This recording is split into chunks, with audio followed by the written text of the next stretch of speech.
coming decades, from medium to high. Our planet is on fire. That this government is too busy fighting fires in Downing Street, instead of showing leadership, slashing aid for climate-vulnerable communities, locking them into fossil fuel.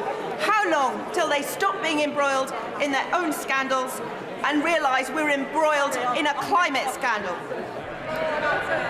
Mr. Speaker, I just say to the Honourable Lady that the Prime Minister has been absolutely leading on this agenda for years. He's been leading for years.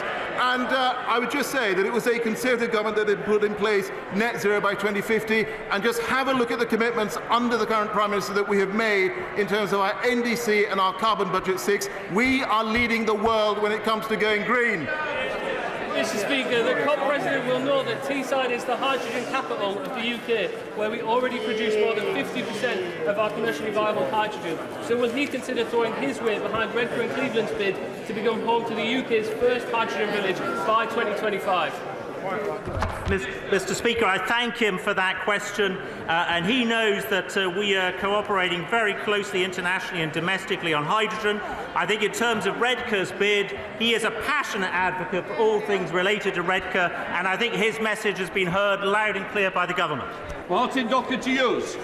2 years ago, Together Energy was providing 350 jobs in my constituency, leading on innovation for small, medium-sized utility companies. Yesterday it went bust. While his Prime Minister and his Chancellor are missing in action, doing other stuff, can he tell me what his government and Ofgem are doing to support small, medium-sized utility companies delivering zero emissions and deliver jobs in my constituency? Mr. Speaker, I'm not going to take any lectures from the gentleman opposite. He knows very well that the government is. He knows very well that the government is working very closely with the sector. He knows that we put in place a price cap, and he knows that when it comes to jobs, this government is investing, and we want to see 2 million green jobs created over the coming decades. Claire Anderson.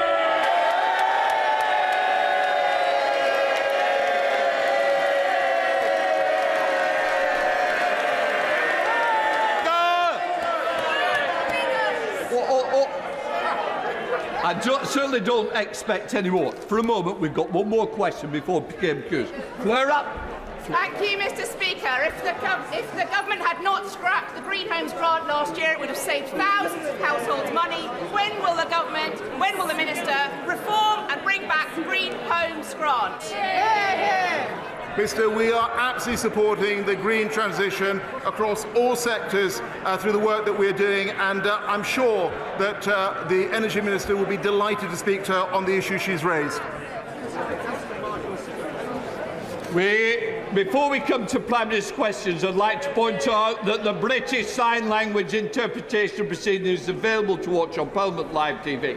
I now come to Prime Minister's questions.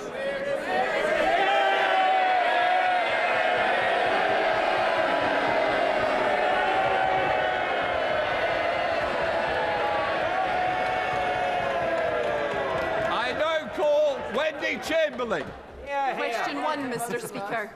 Prime Minister, question 1. Mr. Speaker, I will shortly be updating the House on this country's fantastic progress in tackling COVID-19, including our booster programme, enabling us to ease Plan B measures and restore the ancient liberties of this country. Mr. Speaker, I know that the whole House will be delighted that Her Majesty the Queen has given permission for a special medal to be awarded to all those who deployed to Kabul.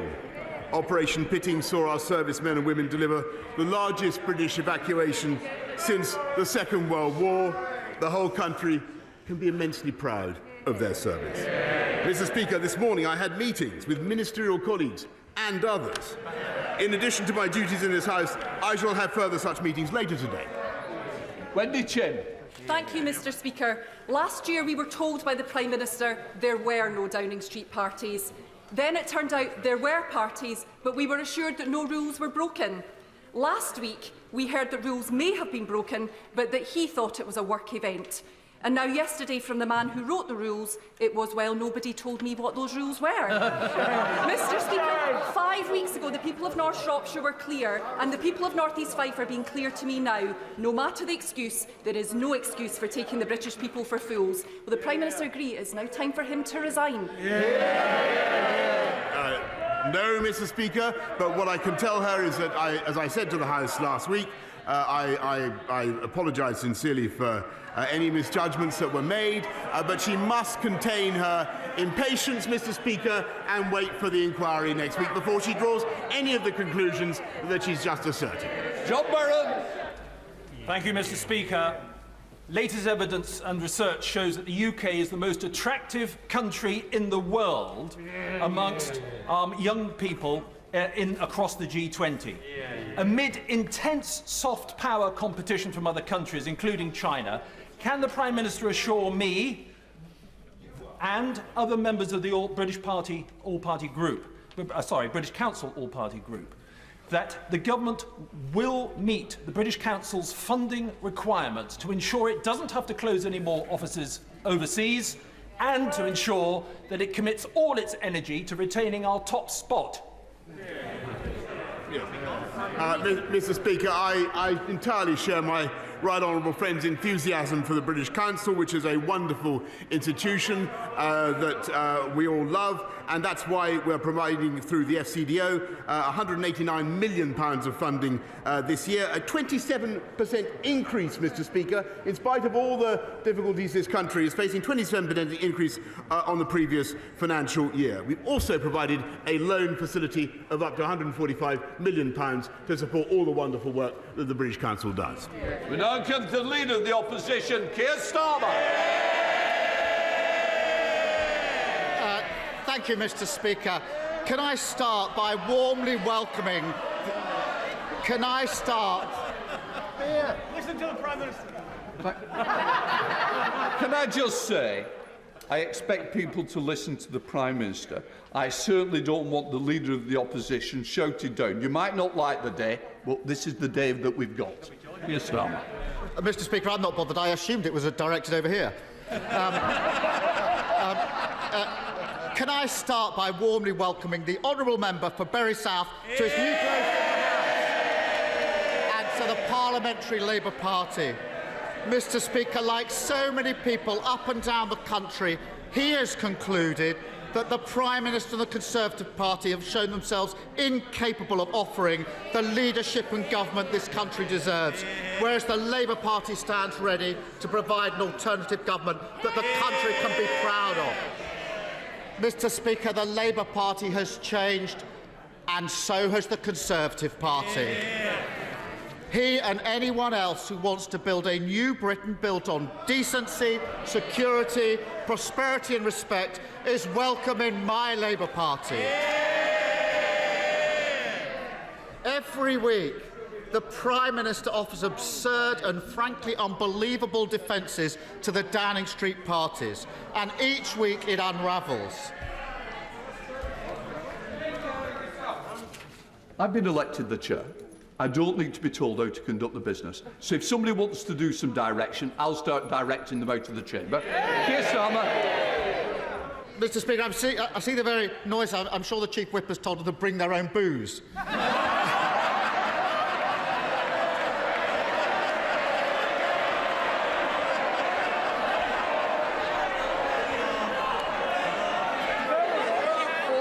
Order. Let's try and get on with questions. It's going to be a long day if not. Keir Starmer. Mr. Speaker, first he said there were no parties. Then the video landed, blowing that defence out the water. Next he said he was sickened and furious when he found out about the parties, until it turned out that he himself was at the Downing Street garden party. Then last week he said he didn't realise he was at a party, and surprise, surprise, no one believed him. So this week he's got a new defence. Nobody warned me that it was against the rules. That's it. Nobody told him. Since the Prime Minister wrote the walls, why on earth does he think that his new defence is going to work for him? Well, thank you, Mr. Speaker. Well, he talks about the rules, and let me repeat what I said to the honourable lady across the aisle earlier on. Of course, Mr. Speaker, we must wait for the outcome of the inquiry. But I renew what I've said, Mr. Speaker. But when it comes to his view, nobody believes what you say. Can we have a little less? I want to this Prime Minister like I wanted to leader of the opposition. I want the same courtesy from both sides. Prime Minister. Yeah. Well, Mr. Speaker, if we'd listened to the right honourable gentleman about COVID restrictions, which is the substance of his question, then, Mr. Speaker, we would still be we would have been in lockdown after July. If this is the truth, if we listened to the Labour front bench in the run-up to Christmas and New Year, Mr. Speaker, we would have stayed in restrictions with huge damage to the economy. And it's because of the judgments that I've taken and that we have taken in Downing Street that we now have the fastest growing economy in the G7 and GDP, Mr. Speaker, now back up above pre-pandemic levels. And as for Bury South, Mr. Speaker, as for Bury South, let me say to the right gentleman, Mr. Speaker, by all leave, may I say to the right honourable gentleman that the Conservative Party won Bury South for the first time in generations under this Prime Minister, with an agenda of uniting and levelling up and delivering for the people of Bury South. And, Mr. Speaker, we will win again in Bury South at the next election under this Prime Minister.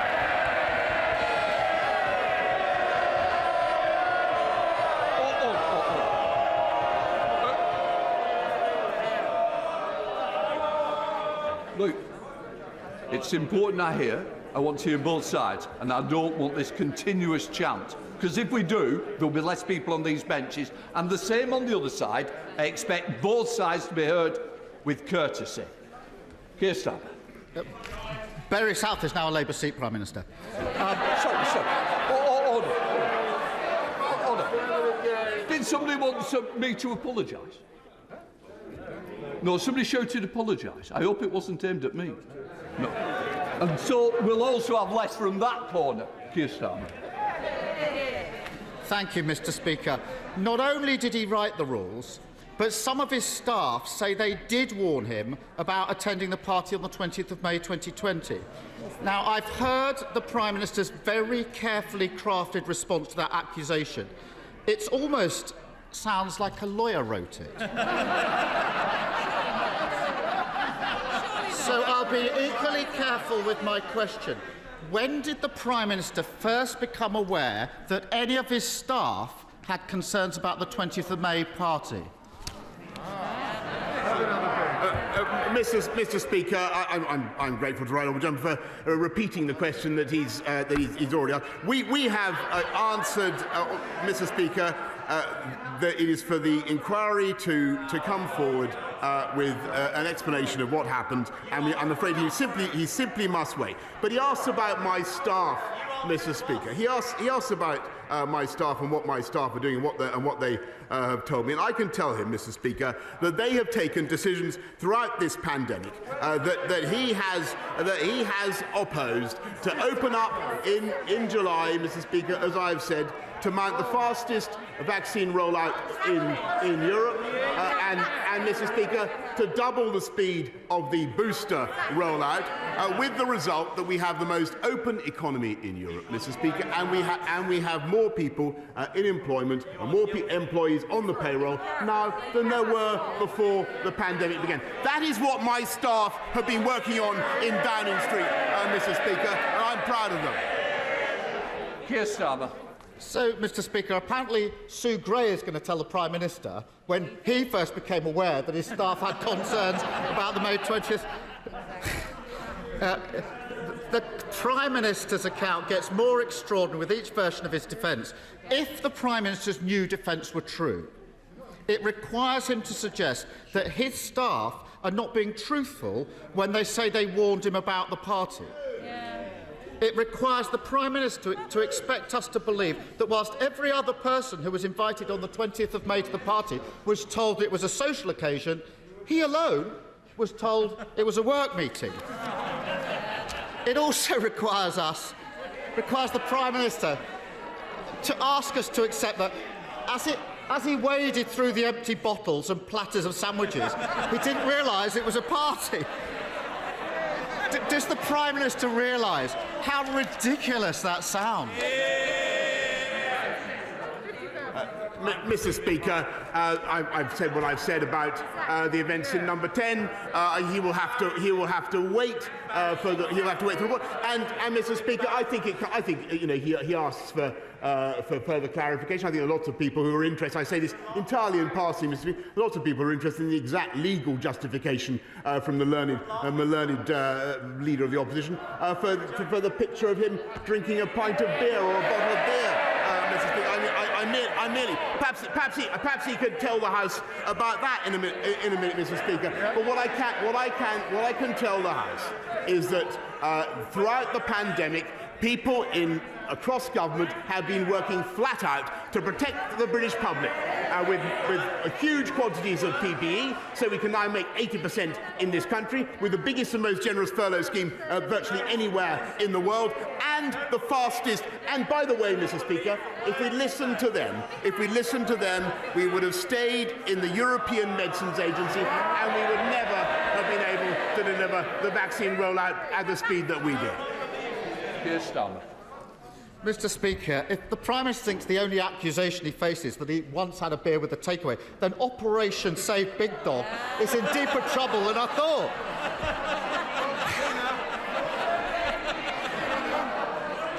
If a Prime Minister misleads Parliament, should they resign? So, Mr. Speaker, let's be absolutely clear.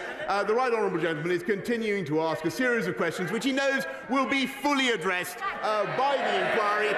He is wasting this House's time. He's wasting the people's time, Mr. Speaker. He continues to be completely irrelevant, Mr. Speaker, because we have an inquiry. We have an inquiry, Mr. Speaker, and I'm not going to anticipate that inquiry any further. What I can tell him is that it is because of the judgments that were taken in Downing Street and because of the willingness of the British people to put trust, by the way, Mr. Speaker, in those judgments, to come forward in huge numbers to get vaccinated, which people did, and I thank them for it from the bottom of my heart. People did that because they listened to our messages, Mr. Speaker, and it's as a result of that that we now have the fastest growing economy in the G7 and youth unemployment, which he ought to care about, youth unemployment at a record low, Mr. Speaker. Keir Starmer. Well, I know it's not going well, Prime Minister, but look on the bright side. At least the staff at Number 10 know how to pack a suitcase. Mr. Speaker, last year, Her Majesty the Queen sat alone when she marked the passing of the man she'd been married to for 73 years. She followed the rules of the country that she leads. On the eve of that funeral, a suitcase was filled with booze and wheeled into Downing Street.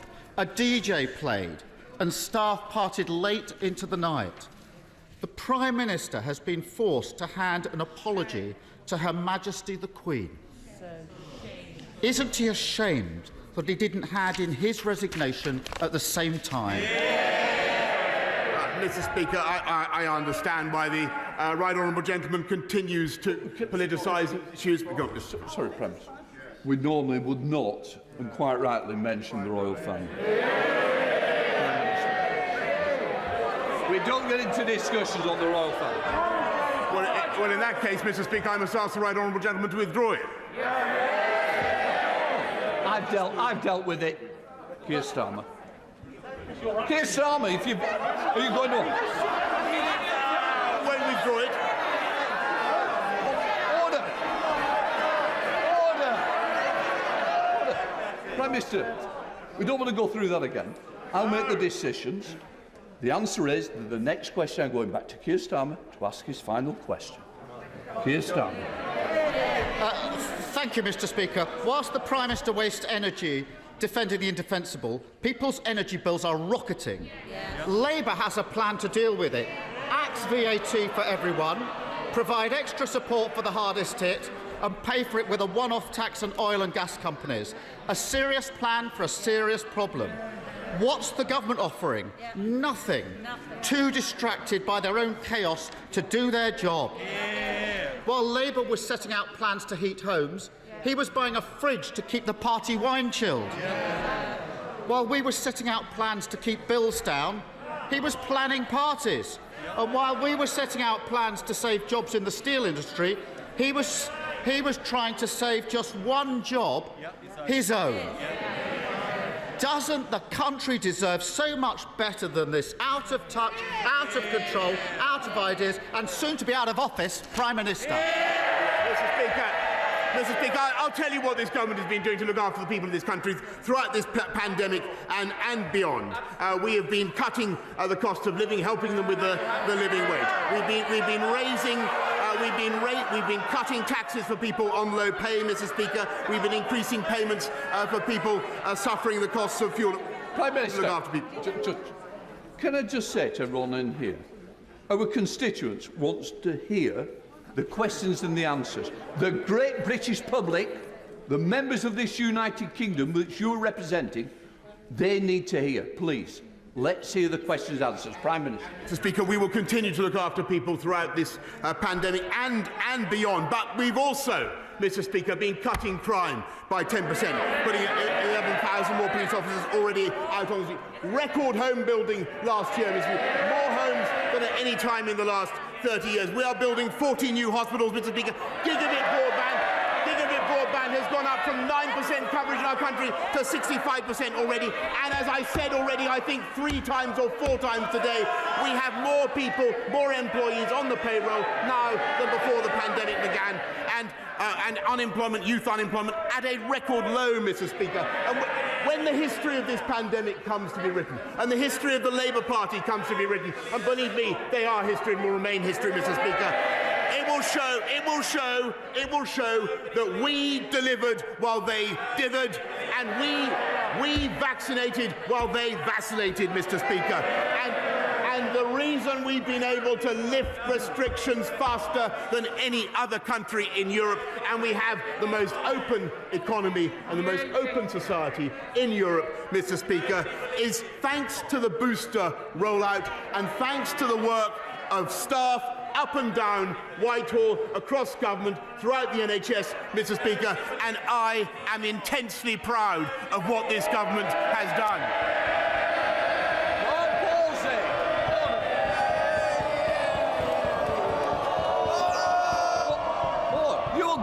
If you let the questions come, not pausing. Thank you, Mr. Speaker. Following on from the excellent news on the economy and jobs, the Prime Minister will remember my question to him last June about proposals for a gigafactory in Coventry. Last week, local councils granted outline planning permission to create 6,000 new skilled jobs, to secure many thousands of others, inject £2.5 billion into our local economy and level up across our region. With fast rising demand for greener and cleaner electric cars, may I ask him for his support to ensure the swift delivery of this vitally important project? I thank my honourable friend for campaigning for this wonderful project, and we are supporting the electric vehicle industry. We made another £350 million available through the Automotive Transformation Fund, on top of the £500 million commitment that we've already made in the 10-point plan. And I know that the campaign for Coventry Airport is an excellent one. I look forward to seeing how it develops. We now come to the Leader of the SNP, Ian Blackford. Thank you, Mr. Speaker. This week was supposed to be Operation Save Big Dog, but it's quickly become Operation Dog's Dinner. Over the past few days, we've had more damaging revelations about Downing Street rule-making, more evidence that Parliament has been misled, and an even longer list of ludicrous, absolutely ludicrous excuses from the Prime Minister. First he claimed there were no parties, then he wasn't present, then he admitted he was at them, but he didn't know it was a party. And then, Mr. Speaker, the latest sorry excuse is really the most pathetic of them all. Nobody told me. Nobody told me. Nobody told the Prime Minister he was breaking his own rules. Absolutely pathetic. The Prime Minister, you know, what a look. What a look. The Prime Minister laughing once again, laughing at the British public. The Prime Minister is taking the public for fools. Nobody believes him. Will the Prime Minister finally take responsibility, resign, go, Prime Minister? No, Mr. Speaker, but I thank him for his question again, and let me just remind him that there's an inquiry that is due to conclude. I believe he is wrong in what he asserts, Mr. Speaker, but we'll have to wait and see what the inquiry says. But, Mr. Speaker, I think the most important thing from the point of view of the UK government is that we're coming out of the restrictions that we've been in. I'm delighted to see that that's happening in Scotland as well, and that is very largely thanks to the wonderful cooperation that we continue to see across the whole of the UK, though you wouldn't believe it to hear it from him. Here, Blackford. Mr. Speaker, I'm afraid nobody is buying this Act anymore. There ought to be some respect and dignity from the Prime Minister. Let's remind ourselves, more than 150,000 of our citizens have died, and he's partying, he's laughing. Mr. Speaker, it simply isn't acceptable. The fake contrition, the endless excuses, the empty promises that it will be different only if we give him one last chance. This is a Prime Minister who arrogantly believes that he's above the rules. A Prime Minister who brazenly twists the truth. A Prime Minister who simply isn't fit for office. The Prime Minister's former Chief Advisor has said that he lied to Parliament, breaking the ministerial code. Prime Minister, a resignation offence. Public trust is hemorrhaging. With every day that passes, this Tory government loses even more credibility. When will the Tory MPs finally do the right thing? Show the Prime Minister the door. Mr. Speaker, I thank the right honourable gentleman, but I must say that I disagree with him, and I think that when you look at the levels of trust that the British people and people in Scotland, Wales, Northern Ireland, across the whole country have shown in government, that there is the single biggest index, Mr. Speaker, of that trust has been their willingness to come forward voluntarily, Mr. Speaker, unlike many other countries in the world, to get vaccinated on a scale not seen anywhere else in Europe. And that is because of our ability and the NHS's ability to persuade people that it's the right thing. It's a fantastic thing. And by the way, Mr. Speaker, it's also a tribute to the United Kingdom, because that vaccine rollout was a UK effort. Thank you, Mr. Speaker. When it comes to exporting, as you're well aware, file punches well above its weight. And the Prime Minister saw this when he visited BAE Systems' Factory of the Future in Lancashire last year. In addition, fantastic local businesses such as Helical Technologies, Tangerine Holdings and Nature's Aid are doing a great job for flying the flag for Lancashire globally. But I've also got many smaller businesses who are eager to get exporting into new markets. What steps is the Prime Minister taking to help file businesses make the most of Brexit and maximise export potential? Well, I thank him for championing. I thank him for what he's doing to champion trade with Latin America, and I've no doubt that businesses, small businesses such as Squire Hare, are eager to get into those new markets, and we will do everything that we can to help and support him in his efforts. Thank you, Mr. Speaker. As the cost of living crisis deepens, this government's priorities get ever more remote from my Kirkcaldy and Cowdenbeath constituency. Only this week, I learned a veteran in my constituency, James Scott, took his own life as a result of his struggle with mounting financial pressures. This is a government who are found to have acted unlawfully by the High Court over COVID contracts and now preparing to write off £4.3 billion allocated to those COVID schemes. Why can the UK government find billions of pounds for profiteers and fraudsters, but they can't find compassion to treat the people with dignity, lifting the benefits cap and reinstating the cut to universal credit? Well, first of all, Mr. Speaker, I want to say how sorry I am for what he's had to say about James Scott, and this government does as much as we can to support veterans, and that's why we published the Veterans Action Plan only the other day, Mr. Speaker. But what we're also doing is ensuring that we support people throughout this crisis. He mentions, and I've said in my answer to the right honourable gentleman, many of the steps that we're taking to protect people on low incomes, and we will continue to do more, Mr. Speaker. He attacks the contracts for PPE. Actually, I think it was an astonishing thing at great speed to be able to give this country 17 billion items of PPE, thanks to the efforts of people across Whitehall. Mr. Speaker, this country is now capable of producing 80% of our own PPE. Kate Griffiths. Thank you, Mr. Speaker. Shortly before Christmas, my constituent, Oliver Freckleton, was found at home having been stabbed to death on the eve of his 20th birthday. Yesterday, his heartbroken parents held their son's funeral. Oliver leaves behind a partner and a baby daughter, and 2 teenagers have been arrested for his murder. Now, this tragic event leaves behind a devastated family, friends, and a very worried community. I'm grateful for the work that Staffordshire Police is undertaking to tackle violent crime in my constituency, and the extra 149 additional police officers recruited is very welcome. But does the Prime Minister agree with me that a multi-stakeholder approach is vital to tackling crimes amongst our young people? And what can the government do to support not just the police, but schools, colleges and local authorities in working to address this issue? My honourable friend, first of all, I'm very sad to hear the news of the loss of her constituent, Oliver. And like so many victims of violent crime, the answer, as is the case with so many victims, the answer is not just policing, though that is vitally important, and that's why we're investing so massively in 20,000 more police officers and supporting them with toughening the law, Mr. Speaker. But it's also, as she rightly says, important to get all the institutions of the state to work together: schools, colleges, social services, and the health service, mental health service as well. Jessica Morton. Thank you very much, Mr. Speaker.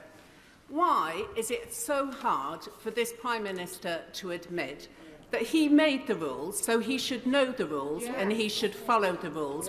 Everyone out there knows it's as simple as that. And if he had any shred of compassion for all those out there who've suffered through this, he'd go.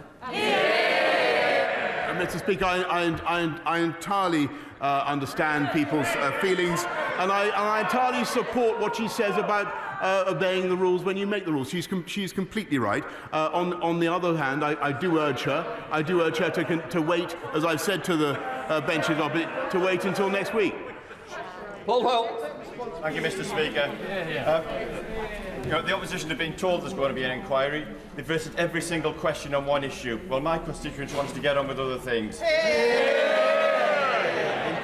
In January 2021, the government estimated that at least 800 million will be released from the Dormant Assets Scheme extension. Does you agree with me that funding through a new community wealth fund will be a catalyst to level up the most left-behind communities, and the bill should include specific provision for a consultation on the scope, shape and nature of such a fund? Mr. Speaker, we certainly are legislating to, thank you very much, and we will be legislating to expand the Dormant Assets Scheme to include new financial assets, which would unlock an estimated £880 million. We'll be considering how to spend the English portion of that, and the Community Wealth Fund that he proposes is certainly an option, and I thank him very much. Peter Grant. Thank you, Mr. Speaker. My constituent Anne has told me a friend saw the ambulance outside the house on the night Anne's husband died. She wasn't allowed to go into the house to comfort her friend. Anne's husband went to his rest in an almost empty building, while scores of his friends stood freezing outside. Anne went home to an empty house to grieve the rest of the day alone. My constituent Susan wasn't allowed to go in the ambulance or even follow the ambulance, blue light and all, after her husband had a heart attack. Other constituents had the heartbreaking realisation they weren't allowed to go into care homes to break the news in person to their relatives that someone else in the family had died. Mr. Speaker, in their words, not mine, in their words, the Prime Minister is a charlatan, a hypocrite and a liar. What will he now say to my constituents? Look, I know you're repeating what your constituents said. I want more moderate and temperate language. Prime Minister, you might just want to deal with the general question, certainly not the answer. I thank you, Mr. Speaker, and I want to repeat that I understand the feelings that he has relayed to me, as I said last week, and I sympathise very deeply with the feelings, and I understand why people feel as they do. And I thank people very much for everything they have done. I recognise the enormous sacrifice that people have made. I apologise for misjudgments that may have been made in number 10 by me and anybody else, but please can I ask him to wait for the inquiry to conclude. Andrew Lower. Thank you, Mr. Speaker. I recently attended a debate held by my honourable friend for West Aberdeenshire and Kincardine seeking a central London memorial for the Photographic Reconnaissance Unit, and in it I referenced my Northampton South constituent, mosquito pilot, Mr. George Pritchard, who is 98 next week and is one of the last surviving members of the unit. Will the Prime Minister join my honourable friend, me and Mr. Pritchard in backing this fitting and needed memorial? I thank him very much, and I will certainly do what I can to support it, though, of course, as he knows, the memorial to George Pritchard, though, as he knows, this is a matter for local authorities. What this House and what this government can certainly do is ensure that memorials are not desecrated, as they have been across this country, and make sure that we support legislation that penalises those who indulge in such desecration. Dame Diana Johnson. Thank you, Mr. Speaker. Mr. Speaker, when a Prime Minister is spending his time trying to convince the great British public that he's actually stupid rather than dishonest, isn't it time that he goes now? Mr. Speaker, I think that was a question for you rather than me, but I'm not. Look, I've made my point. I think that the British public have responded to what this government has had to say in the most eloquent way possible. They have beaten COVID so far, Mr. Speaker. They have helped to defeat COVID so far, Mr. Speaker, with the steps they have taken by getting vaccinated and implementing Plan B, and I thank them. Just for the Prime Minister, for the record, it's not the Speaker's questions. Sir Robert Goodall. Our armed forces have earned the respect and admiration of our nation, not least during the pandemic. On Remembrance Sunday, we commemorate their sacrifices, but on Armed Forces Day, on the 25th of June, we will celebrate all that is amazing about our Army, Navy and Air Force. In a normal year, we get about 20,000 people at the event in Scarborough, but this year we will finally host, after twice being postponed, National Armed Forces Day. Will the Prime Minister pull out all the stops on land, sea and air to make this truly an event to remember? Well, Mr. Speaker, I have no doubt that Armed Forces Day will be absolutely spectacular across the country, and that Scarborough will make a terrific contribution and a notable contribution as well. Williams. Thank you, Mr. Speaker. Last April, I asked the Prime Minister if he agreed with the principle that politicians shouldn't lie. He replied that he concurred with the basic principle that the honourable gentleman has just enunciated. Would he like to amend the record? No, Mr. Speaker. Simon Hall. Thank you, Mr. Speaker. The vast majority of people, and indeed politicians across Northern Ireland, believe that whatever the question, double jobbing is not the answer. Could I urge my right honourable friend to listen to the majority and ask him not to move the government amendment in the other place later today? I'm grateful to my honourable friend, and I'm advised that I think the amendment in question is indeed going to be withdrawn. Twist. Mr. Speaker, my constituents are rightly angry at the Prime Minister's behaviour. But while Downing Street fights to save his political life, people across the North East are worrying about rising food and energy bills, rising unemployment and rising levels of child poverty. He talks about levelling up, but my constituents are seeing opportunities cut.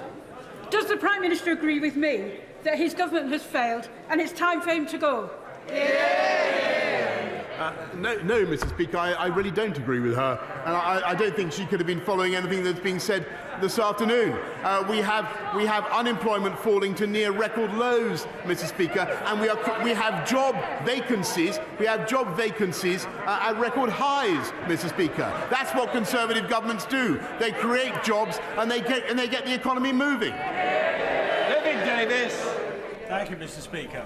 Like many on these benches, I spent weeks and months defending the Prime Minister against often angry constituents. I reminded them of his success in delivering Brexit and on the vaccine and many other things. But I expect my leaders to shoulder the responsibility for the actions they take. Yesterday, he did the opposite of that. So I'll remind him of a quotation altogether too familiar to him of Leo Amery to Neville Chamberlain. You have sat there too long for all the good you have done. In the name of God, go.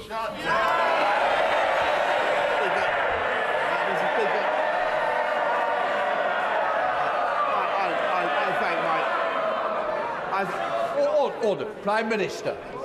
I must say to the right honourable gentleman, I don't know what he's talking about, but what I can tell him, I don't know what quotation he's alluding to that he's referring. But what I can tell him is that I think I've told this House repeatedly throughout this pandemic, I take full responsibility for everything done in this government and throughout the pandemic. Stephen Kinnock. Does the Prime Minister agree with the Leader of the House that the Leader of the Scottish Conservatives is a lightweight?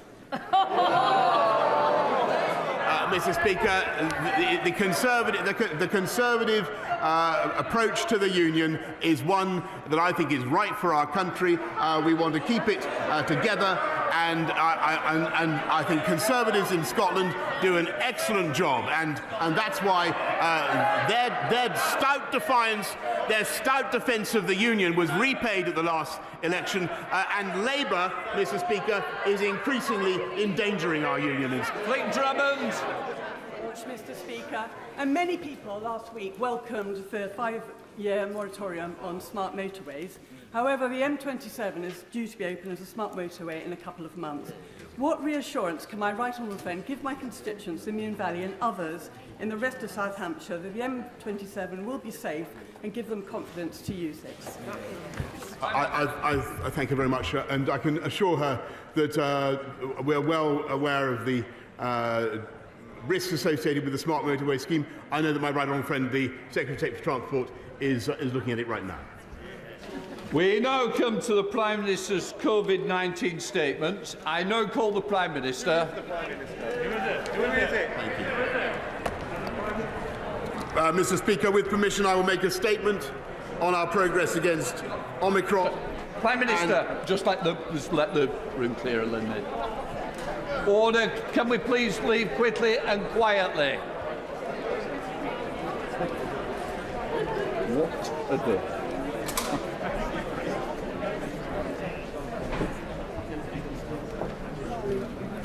Prime Minister, please. Mr. Speaker, with permission, I will make a statement on our progress against Omicron and the review of our Plan B measures. Within hours of learning from scientists in South Africa about the emergence of a new COVID variant last November, this government acted, introducing balanced and proportionate restrictions at our borders to slow the seeding of Omicron in our country. As we learned more about this highly transmissible new variant, we implemented the Plan B measures we had prepared precisely in case our situation deteriorated, encouraging people to change their behaviour to slow the spread of the virus and buying crucial time to get boosters into arms. We made the big call to refocus our National Health Service, necessarily requiring the difficult postponement of many other appointments so that we could double the speed of the booster programme.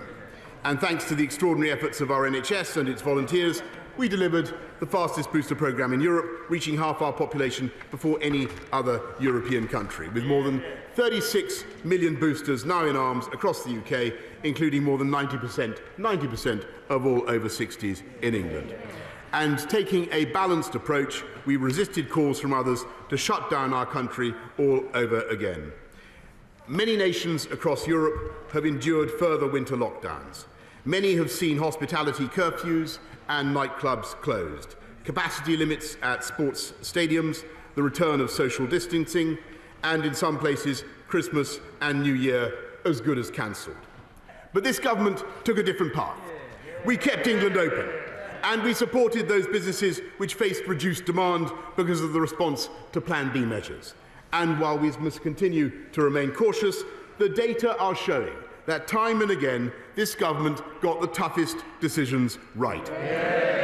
Today's latest ONS data show clearly that infection levels are falling in England, and while there are some places where cases are likely to continue rising, including in primary schools, our scientists believe it is likely that the Omicron wave has now peaked nationally. There remain, of course, significant pressures on the NHS across our country, and especially in the North East and North West. But hospital admissions, which were doubling every 9 days just 2 weeks ago, have now stabilised, with admissions in London even falling, and the numbers in intensive care not only remain low but are actually also falling. So this morning, the Cabinet concluded that because of the extraordinary booster campaign, together with the way the public have responded to the Plan B measures, we can return to Plan A in England and allow Plan B regulations to expire. As a result, from the start of Thursday next week, mandatory certification will end. Organisations can, of course, choose to use the NHS COVID pass voluntarily, but we will end the compulsory use of COVID status certification in England.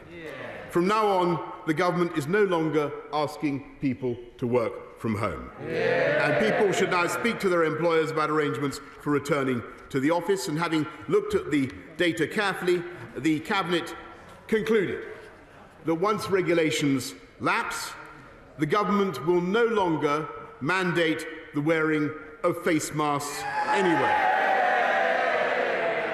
Mr. Speaker,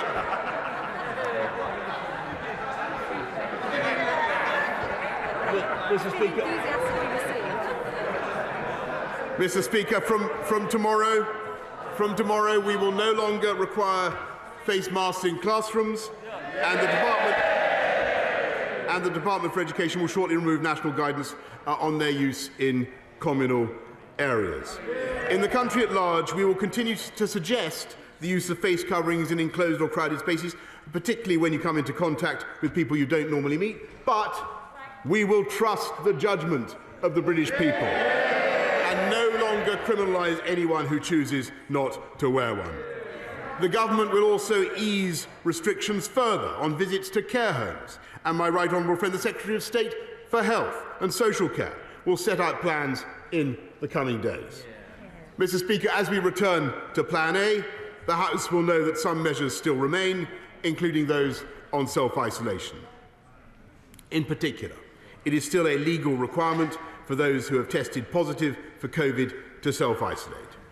On Monday, we reduced the isolation period to 5 full days with 2 negative tests, and there will soon come a time when we can remove the legal requirement to self-isolate altogether, just as we don't place legal obligations on people to isolate if they have flu.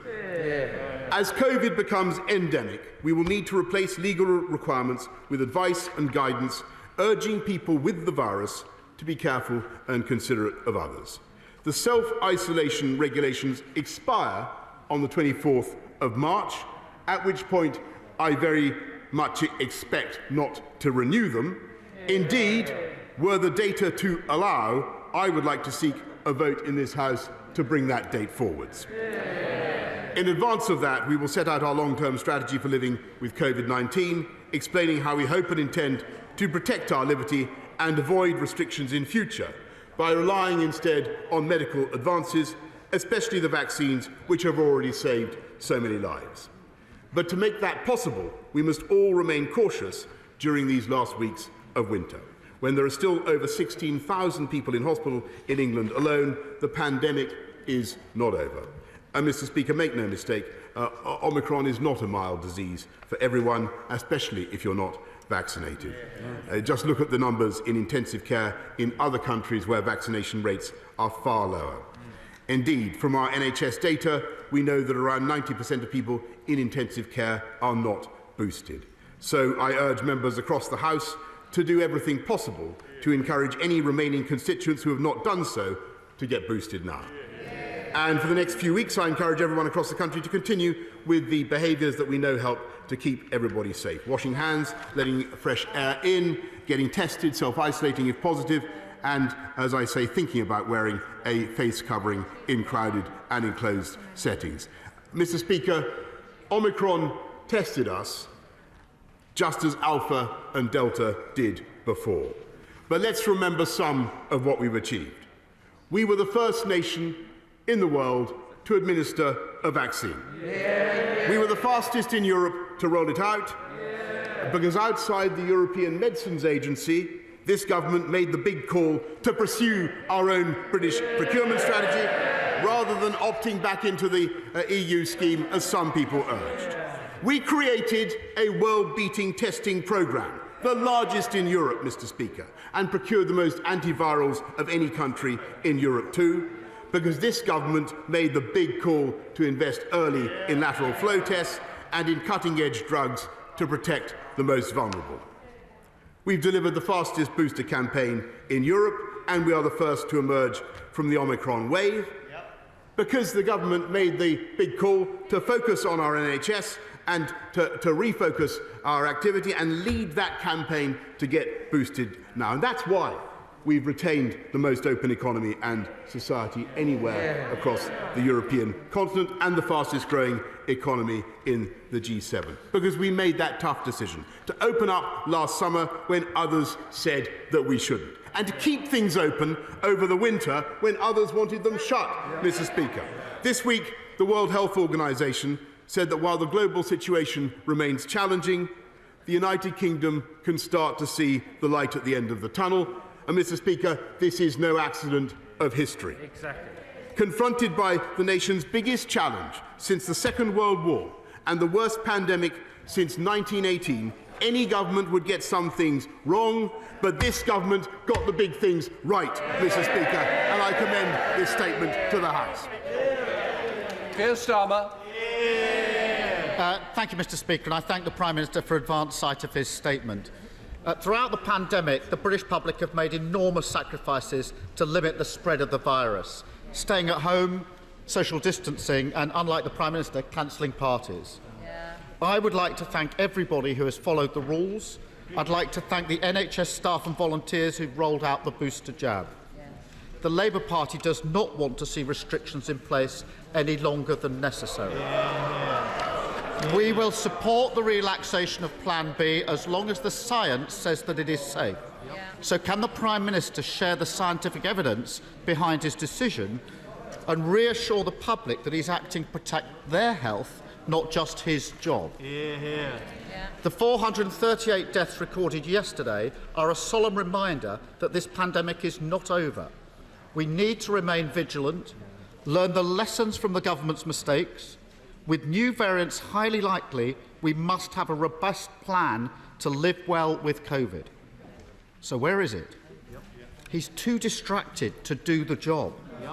And it's not just the Prime Minister who's letting us down. Where's the Health Secretary's plan to prepare for another wave of infections? Why isn't the Chancellor working with British manufacturers to shore up our domestic supplies of tests? Where is the Foreign Secretary's plan to help vaccinate the world?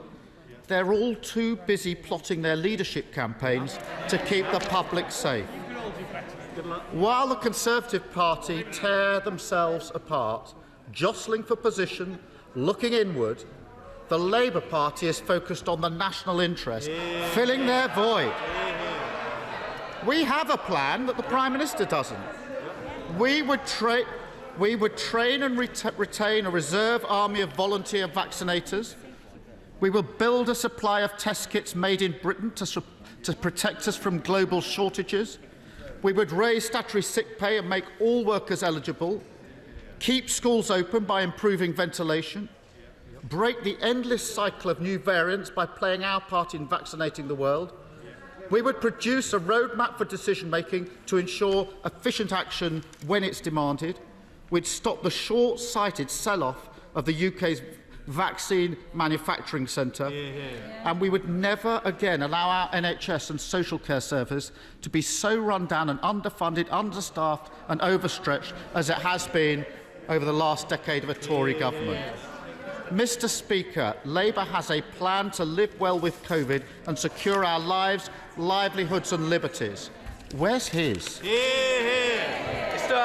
Well, Mr. Speaker, I'd be happy to share the scientific advice on which we've taken this decision, of course, and he can see it's there for everybody to consult. But he asks about our testing abilities, Mr. Speaker. We're conducting about 1.25 million tests a day. We have the biggest capability to do tests of any country in Europe. We've built, as I promised the House, Mr. Speaker, and he attacked me at the time. I said, well, we have a world-beating testing industry, a massive diagnostics facility, which we never had before. He attacks the government over the distribution of vaccines to the rest of the world. We've already done 30 million. We'll do 100 million by June, Mr. Speaker, and 2.5 billion AstraZeneca vaccines have been distributed around the world, thanks to the deal the UK government did with AstraZeneca, so that those vaccines are distributed at cost price. He talks about funding the NHS. That party, Mr. Speaker, voted against the funding that we're going to need to clear the COVID backlogs and fund our NHS. Mr. Speaker, throughout this pandemic, he has been absolutely shameless in veering from one position to the next, and he has been wrong. He has been wrong about virtually every single important decision. He was wrong about keeping schools open, Mr. Speaker. Do you remember he consistently refused to say that they were safe because of what his paymasters in the union were telling him? He was wrong about going forward from lockdown in July, on July the 19th. He said it was reckless. Do you remember, Mr. Speaker? He was totally wrong. He was wrong about, the Labour front bench were wrong about going through Christmas and New Year with Plan B, as we did. They said we needed a roadmap back to lockdown. He did. That guy did. Oh no, wait, it was Ashford. Maybe it was you. That guy. They said they wanted a roadmap back to lockdown, Mr. Speaker. At every step, and above all, Mr. Speaker, they tried to undermine the vaccine task force and to say that you could not spend money. They said you should not be spending £675,000 of taxpayers' money on outreach to vaccine-hesitant groups. That's their idea of priority spending, Mr. Speaker. He has been, it's been absolutely miserable listening to the opposite bench because they have had nothing useful to say.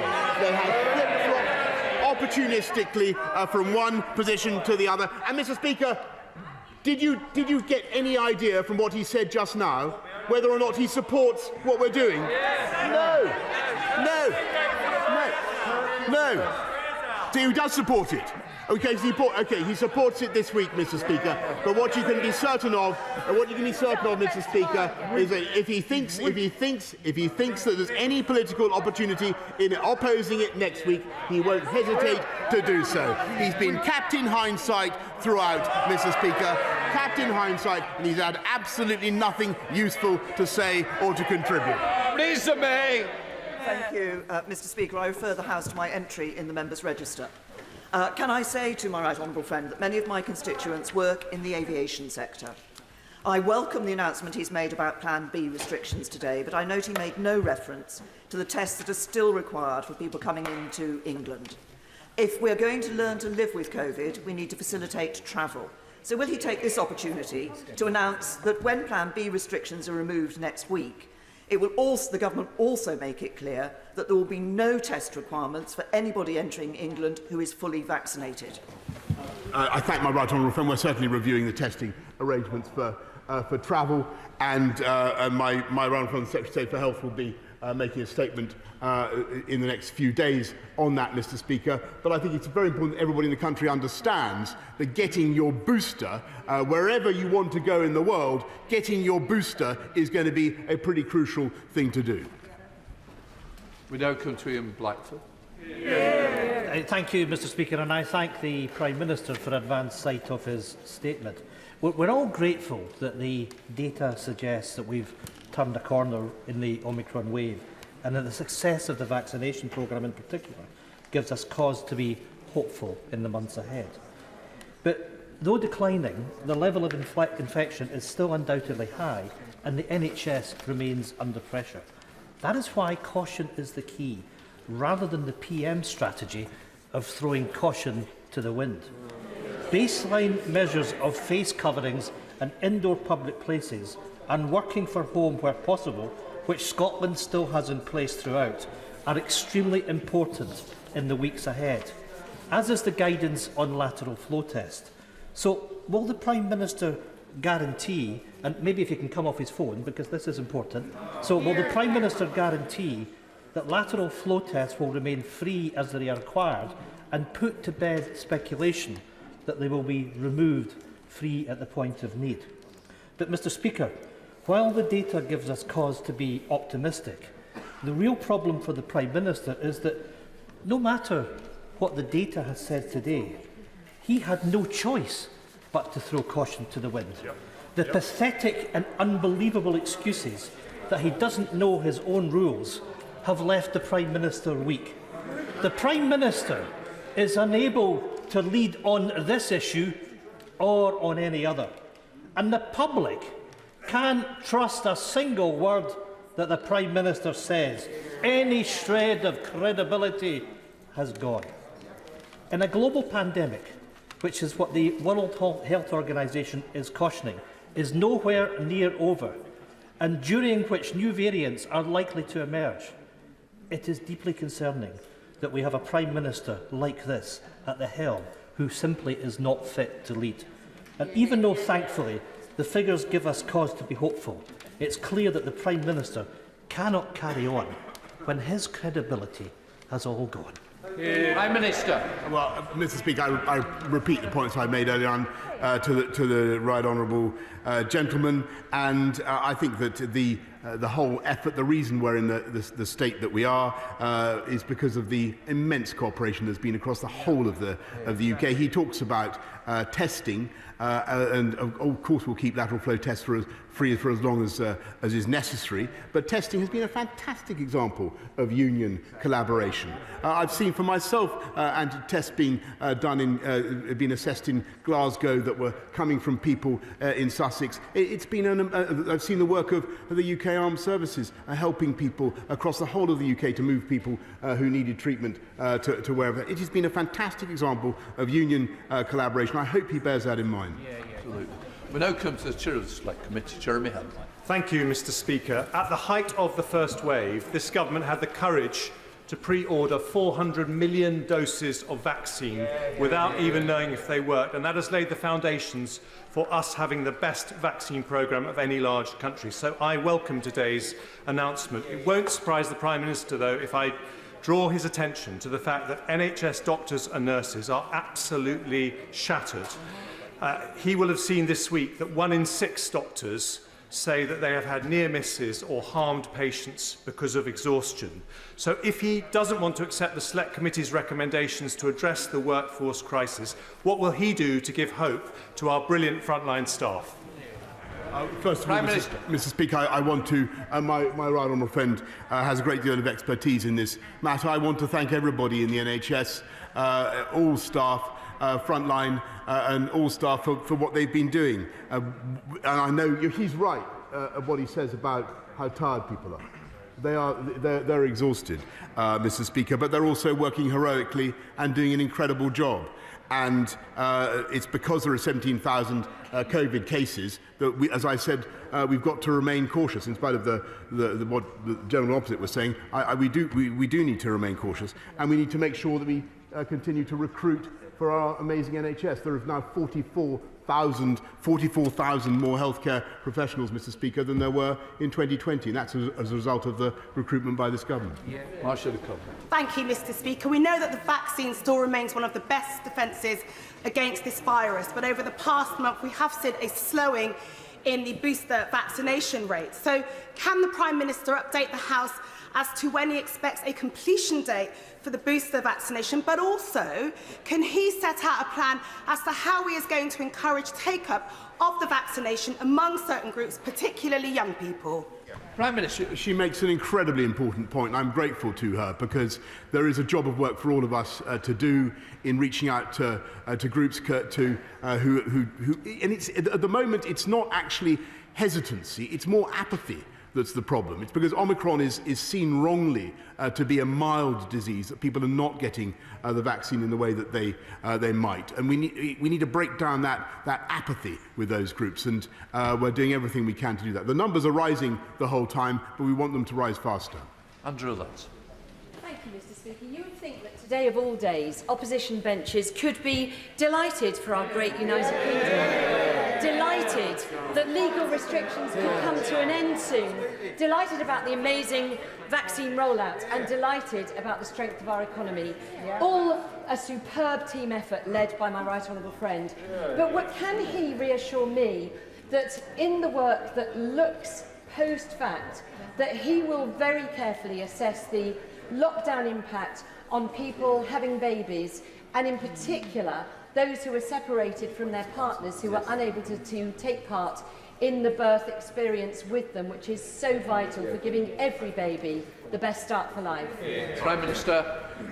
Can I thank my right honourable friend for what she has just said, and her point about birth partners being able to attend is unbelievably important, and I'm glad that we were able to address it in spite of some difficulties. And her Early Start for Life programme is unbelievably important, and I know that both my right honourable friend for Education and for Health are working with her to deliver it. Dave. Speaker, yesterday the Prime Minister had to accept that he was unaware of what his own COVID rules actually allowed. With millions of British people now seeing that the Prime Minister can't even grasp what his own basic rules are, he's no longer a credible person to set the rules for others during this public health crisis. Isn't it time he accepted that the House and the country can no longer trust him with the nation's health? And the best policy to beat COVID now will be for him to resign. Prime Minister. Mr. Speaker, ni hao. As we say to the right honourable gentleman, 人心里很高兴. Mr. Speaker, I don't agree with him. I want to go on and deliver on the people's priorities. This government was elected with an enormous mandate to unite and level up across our country, and that is what we're going to do. Mark Harper. Thank you very much, Mr. Speaker. I hope the Prime Minister will forgive me for not being extraordinarily grateful for the withdrawal of these measures. I and many colleagues on these benches didn't think they were necessary in December, but I do nonetheless welcome their removal. Can I draw his attention to a further policy which I think it would be helpful if he reconsidered? The government's current plan is to say to our valuable NHS staff that if they refuse to be vaccinated, they're to be sacked. And those sackings are to commence in a couple of weeks' time with no compensation. We know, and we know now, that the Secretary of State is being advised by his own officials due to the lack of protection against transmission, that this needs to be rethought. Can I urge the Prime Minister to rethink this policy? We shouldn't reward our NHS staff for all their dedication with the sack. We should allow them to continue in the valuable work that they deliver to our great country. Minister. I thank him very much, and I respect very much the points of view that he's put across consistently throughout this pandemic, and it's been very important that we've had a voice speaking up for freedom in the way that he has. But I have to think also of those who will be at the bedside of elderly and vulnerable people who are dying of nosocomially acquired COVID, and their feelings about our failure to get vaccination rates up high enough within the NHS. And it's a very, very grim problems. I'm sure he can understand, Mr. Speaker. And nobody wants to have compulsory vaccination, but since the policy was announced, rates of vaccination within the NHS have gone up notably, and that's a positive thing. We will reflect on the way ahead. We don't want to drive people out of the service, but it is a professional responsibility of everybody looking after the health of others within our NHS to get vaccinated, and I hope he agrees with that. Wayne David. Does the Prime Minister agree with me? But unlike someone who attended bring your own booze parties, the Welsh First Minister Mark Drakeford has behaved with decency and integrity throughout this entire pandemic. It's certainly been, I think the collaboration across England, Scotland, Wales, Northern Ireland has been exemplary, and I've enjoyed working with our partners and will continue to do so. Edward Timpson.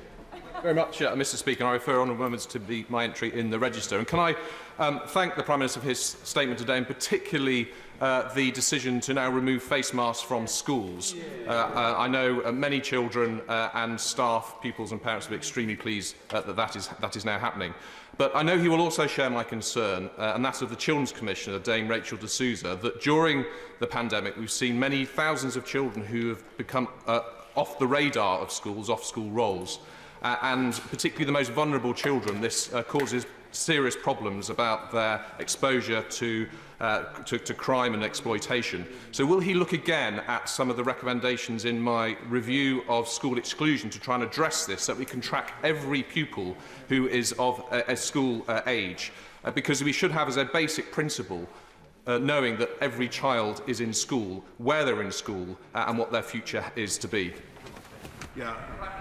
Mr. Speaker, my honourable friend is an expert in this, and he's spot on in what he says. I don't want to see excluded kids being you're locked in on a cycle of ever-growing deprivation. He's absolutely right. The best place for kids is in school. That's why we worked so hard to keep schools open and to insist that they were safe. Caroline Lucas. Thank you, Mr. Speaker. I was listening carefully to the Prime Minister's statement. I don't think he mentioned long COVID once.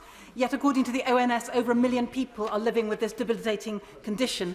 Yesterday, the all-party group on coronavirus heard heartbreaking testimony from frontline NHS workers who are living with long COVID and many of whom cannot return to work because of this condition. Will he now commit to formally recognising long COVID as an occupational disease and launch a compensation scheme for frontline workers who are left unable to work after catching COVID whilst on the front line of our pandemic response? Prime Minister. I thank and I really understand the concerns of people with long COVID. Everybody knows people who've had an experience with COVID that has gone on far longer than many others, and who've had a genuinely debilitating time. And we are looking at it. The research continues, and we will do whatever we can to support people with long COVID. But there's a deal of work still to be done.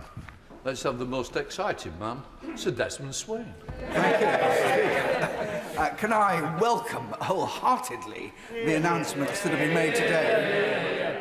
And I would ask the Prime Minister to review again the need to sack domiciliary workers and NHS workers, and to examine that evidence that suggests that they pose a risk to their statements, when our belief is that they won't any more than unvaccinated. Prime Minister. I thank him very much, but I think the evidence is clear that healthcare professionals should get vaccinated. Thank you, Mr. Speaker.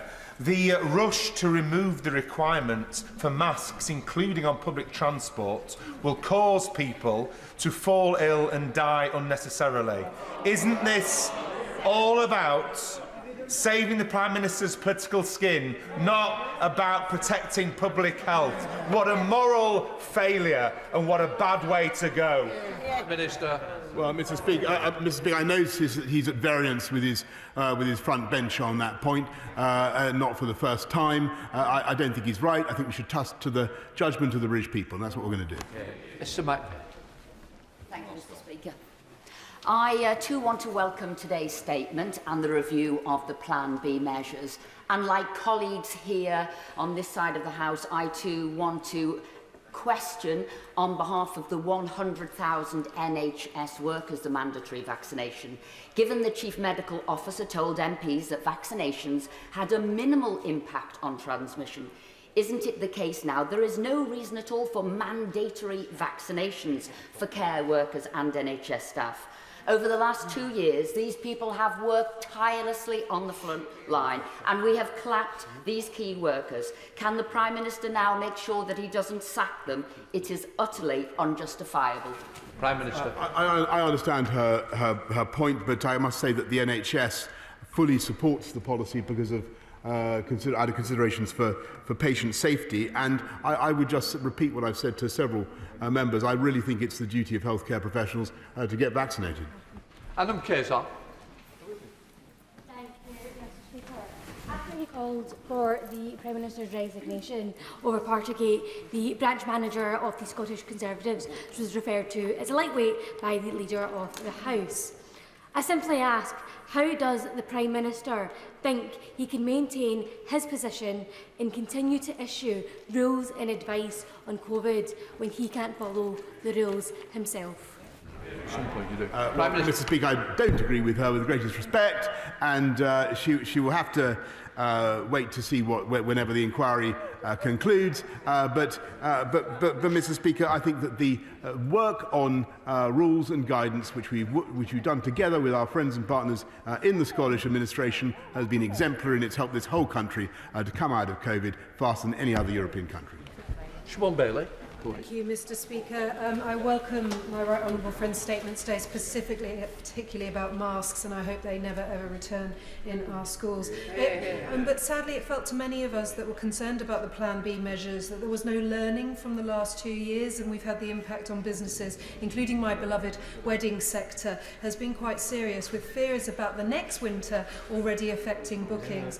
Will my right honourable friend confirm that we're learning from facts and not just models to give confidence that our response to the next variant, because it will come, will be assessed accordingly? Yes, Mr. Speaker, and if she wants to look at other European countries, I share her enthusiasm for the weddings industry and business, a fantastically important business, and a massive employer in our country.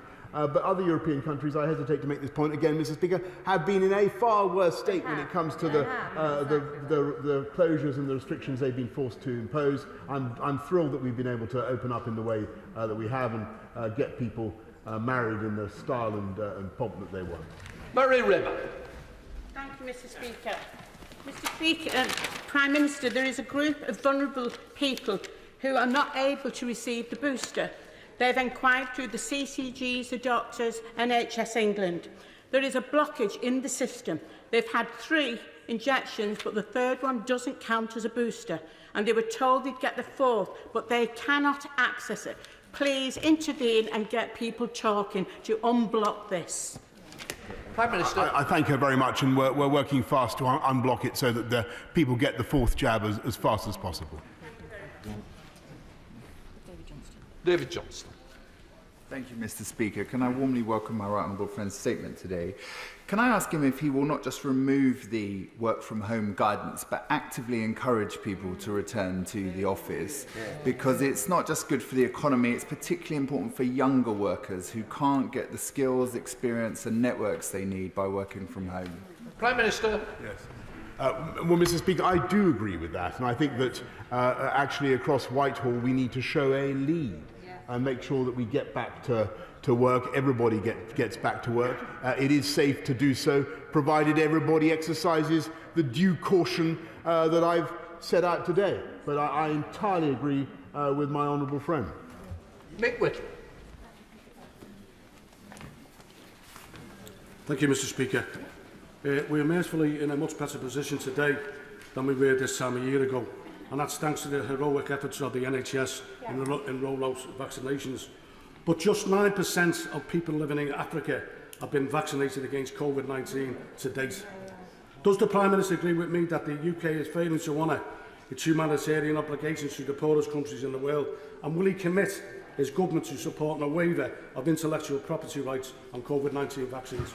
Prime Minister. I agree with him, Mr. Speaker, about the importance of vaccinating the world. No one's safe till everybody's safe. That is clear. And we must get more vaccines to Africa in particular. I've talked to to colleagues in African governments, African leaders, about what we can do to have more fill and finish in Africa, what we can do to encourage Africa's own supply of vaccination. Now, that's the best long-term answer. But what we need to do in the meantime is donate our vaccines, which is what we're doing. The UK is donating 100 million, as I told the House earlier, by June, but also to continue the rollout of the AstraZeneca jab, which, don't forget, has basically been underwritten by the British state in the sense that it is delivered at cost, thanks to the deal that we did. And that's in addition to the £548 million that we've given to COVAX and the investment in Gavi as well. So the UK, I think, has a proud record on vaccinating the world, but there is clearly much, much more that the world needs to do, and I agree with him about that. Right. Welcome for the return to Plan A from me, Mr. Speaker. I hope it is irreversible this time. Now, the Prime Minister knows our young people have missed out on so much, and now they face punishment for doing the right thing when it comes to travel, especially our teenagers. They cannot prove, Prime Minister, that they've had 2 jabs on the NHS app if they're under 16 because they can't access it. Even if they can access a sort of cumbersome process involving a letter from the NHS, those with 1 jab and a recent infection, they cannot prove that at all. That effectively grounds them. Now, Prime Minister, half-term is coming. Family memories are now, they're not at some point in the future. Please, can we urgently, with the Health Secretary sitting next to him, find a way that teenagers are treated with fairness and parity with their parents on these important issues so they can get on with their lives with their families? Minister. Yeah. My honourable friend makes an extremely important point about young people and vaccination. I do think that people need to appreciate the value of vaccination for ease of travel, particularly boosters, but it should be as simple as possible for young people. I totally agree with him about that, and I know that my right honourable friend will make a statement in the next few days about what we propose to do. Ely. Thank you, Mr. Speaker. I want to quote the words of my constituent Stephen Booth, who says, "I wish to add my name to the angry voices regarding the conduct of politicians who broke the rules during lockdown, but especially that of the Prime Minister, who demanded we follow the rules, which we did to the letter, whilst completely disregarding the rules themselves. This is one scandal too many." Mr. Booth and other constituents will now have no confidence in the rules or the public health messaging from this Prime Minister, and that is a serious failing. What is the Prime Minister's response to my constituents? Minister. Well, I'm very grateful to your constituent for his point of view, but I think and I understand where he's coming from, but if you look at the evidence, the UK population has been amazing in the way that we have followed the guidance, followed the rules, and the results are there to be seen in what I've been able to announce today. Ruth Edwards. Thank you, Mr. Speaker, and can I warmly welcome the lifting of the restrictions and congratulate everyone involved in the booster vaccine rollout. Mental health services in Rushcliffe have seen a huge spike in demand following the pandemic. Can my right honourable friend reassure me that mental health services will have their share of the billions of pounds of catch-up funding which this Conservative government has awarded to the NHS and which the party opposite voted against? I thank my honourable friend, and she is totally right. I believe the #1 priority now for the British people is not just to keep our economy moving forwards in the way that we are, but to make sure that we clear those COVID backlogs. And you can't do it, Mr. Speaker, without the steps that the government has taken. I thought it was amazing that the party opposite voted against them. Stephen Flynn. Thank you, Mr. Speaker. Can I have confirmation from the Prime Minister? Is he getting rid of the COVID rules simply because he doesn't understand them? Prime Minister. Mr. Speaker, we're able to make progress on the COVID rules and to get rid of them because of our deep understanding of the pandemic, and I thank him and I thank all our Scottish colleagues for the way they've helped to communicate what we're doing in such a way the British people across the whole of the UK has been able to move forward more or less together, so that the differences between us are far, far smaller than the similarities, and I'm very proud of that. Sir Edward Lee. Only this morning I received an email on behalf of deaf pupils who have been so disadvantaged by forced mask wearing in schools. But for this Prime Minister, we would have had far more severe lockdowns and restrictions. So may I say to him, please, Prime Minister, remain true to your instincts. Please sweep away all these remaining controls like isolation, which are crippling the NHS. And may I say to him, lastly, to paraphrase Leo Amery, for God's sake, keep going.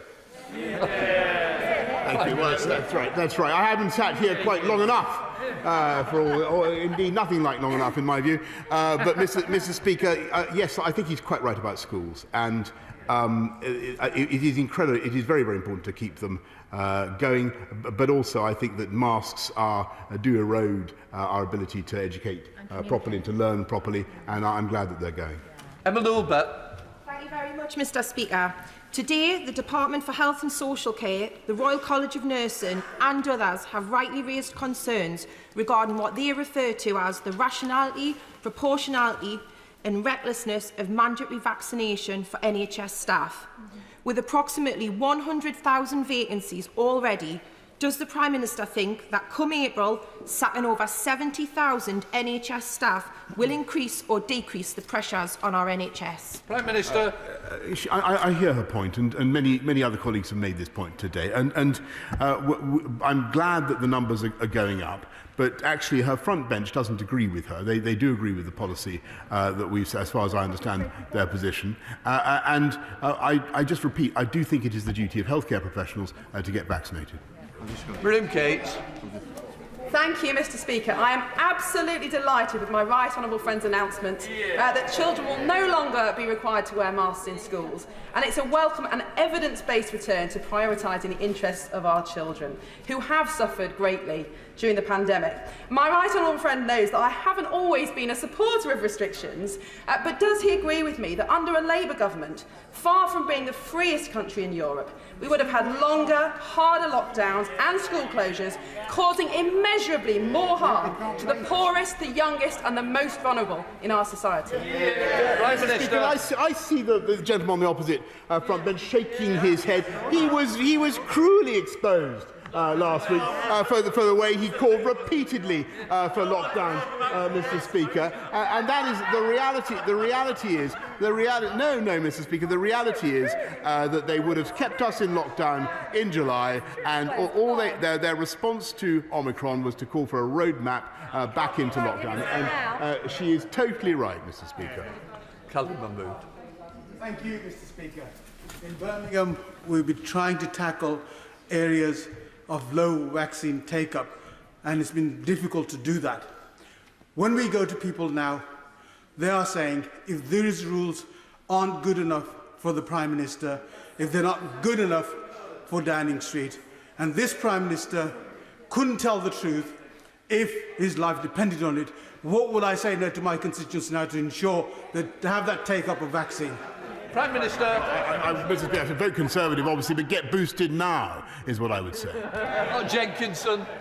Thank you, Mr. Speaker. Can I thank my right honourable friend for standing firm immediately before Christmas in the face of much pressure from the opposition for further restrictions and to effectively cancel Christmas. It's due to his instincts that we're the freest country in the Western world, and we're the one leading the way in showing the rest of the world how to live with COVID.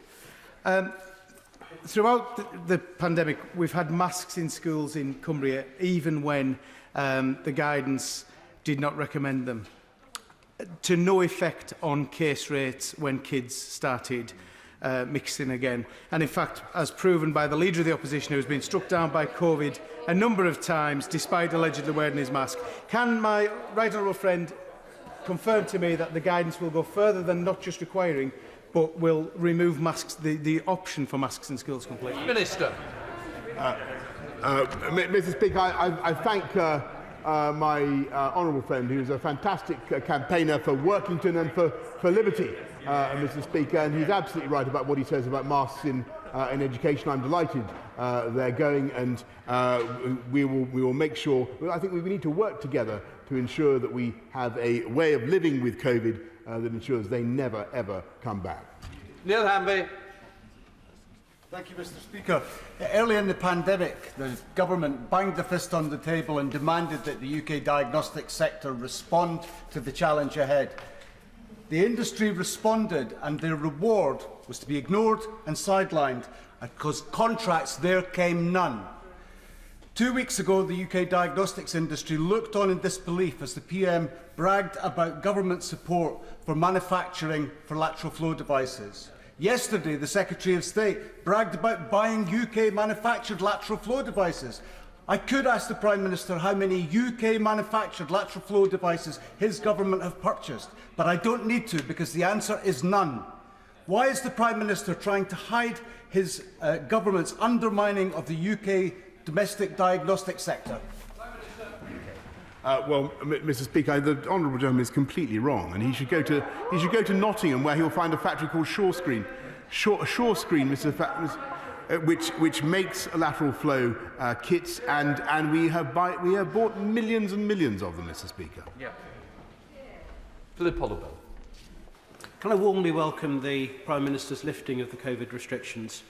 At the present time, 70% of those in Kettering General Hospital with COVID are unvaccinated, and the vast majority of those could have had the vaccine but made the wrong choice in not doing so.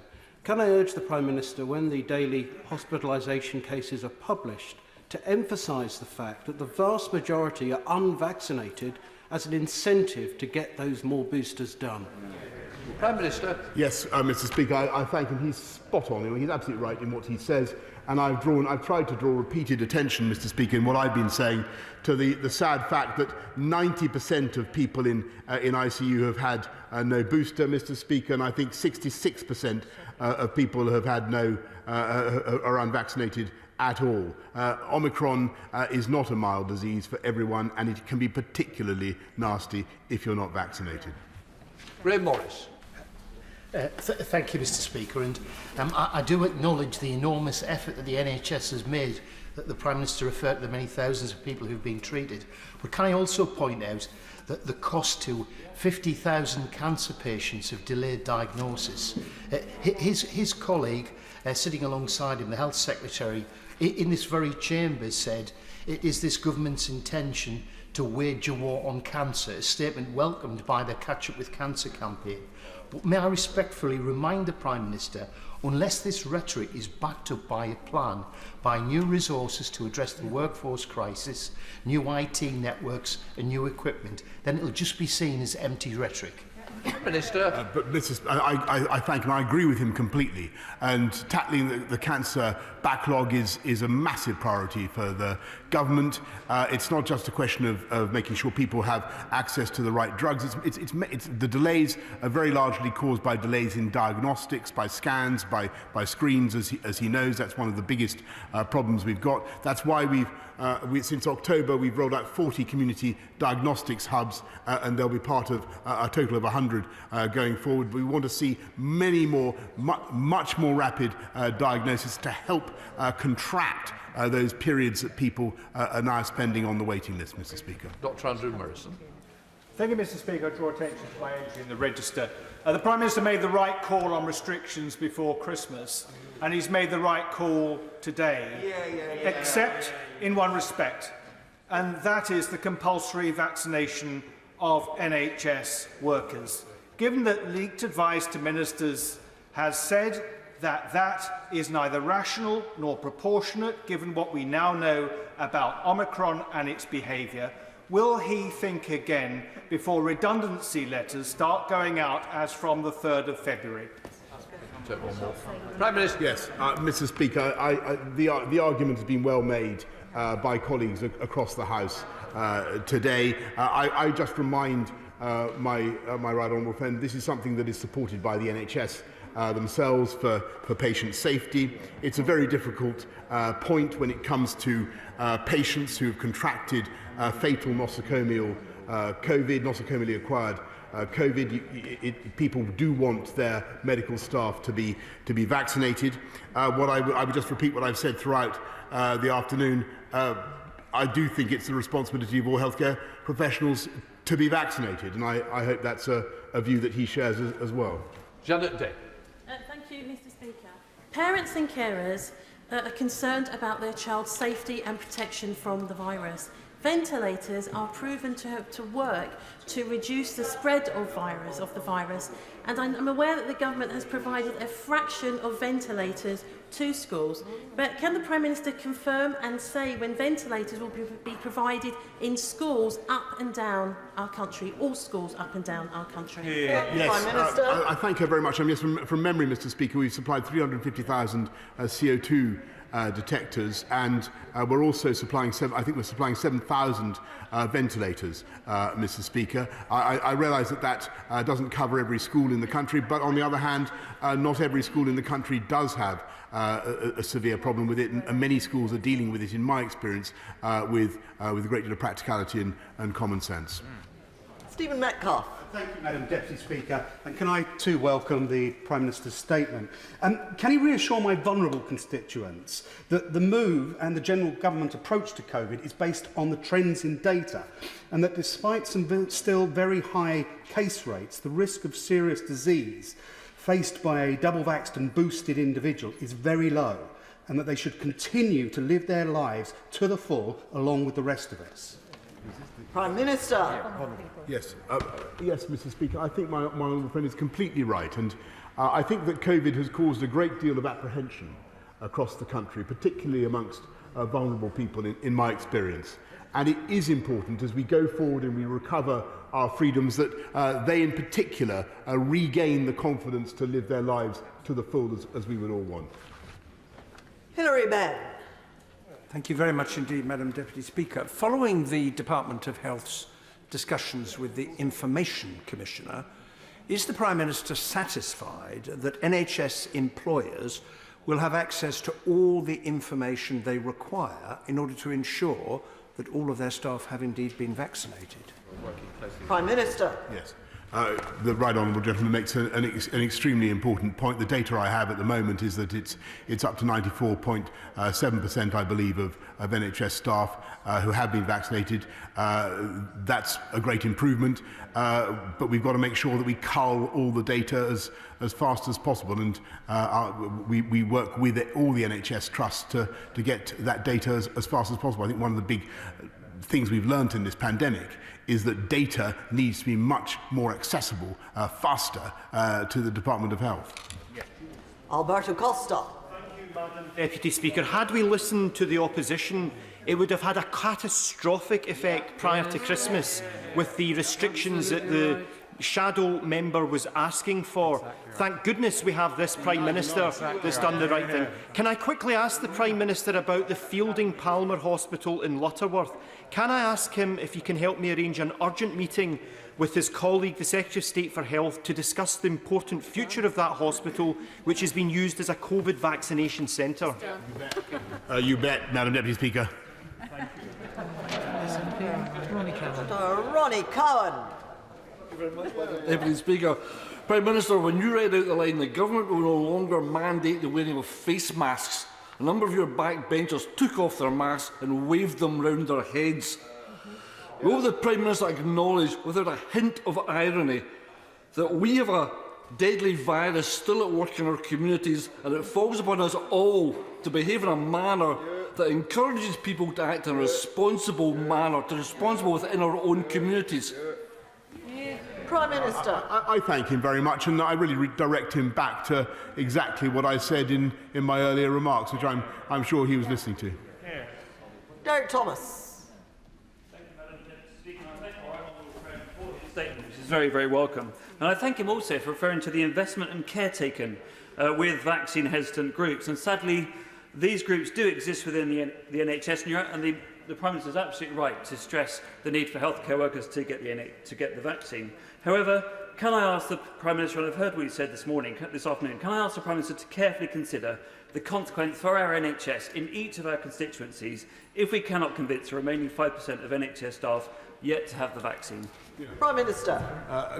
Yes, Madam Deputy Speaker. The answer, and I want to reassure the House that this is a complex and very difficult issue, but it is important that we give NHS staff the strongest possible encouragement to get vaccinated. That requires a lot of work and a lot of effort, and you know, the risks of not being vaccinated are very real.